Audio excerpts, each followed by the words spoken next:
அவல் பொரியும் ஒரு பாக்கெட் வாங்கி வச்சுருக்கேன். இதையும் பாக வச்சுட்டு பண்ணலாம்.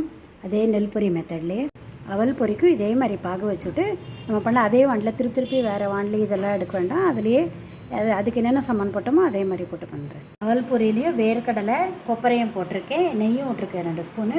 அதுலேயும் நெய் விட்ருக்கேன். இது சுக்குப்பொடி ஏலக்காவும் போட்டிருக்கேன். இன்னும் கொஞ்சம் பதம் வரணும்.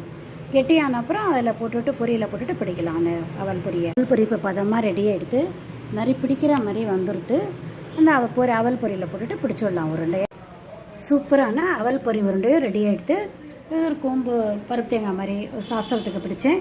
இந்த இதெல்லாம் பண்ணி பாருங்க, நல்லாயிருக்கும் டேஸ்ட்டு.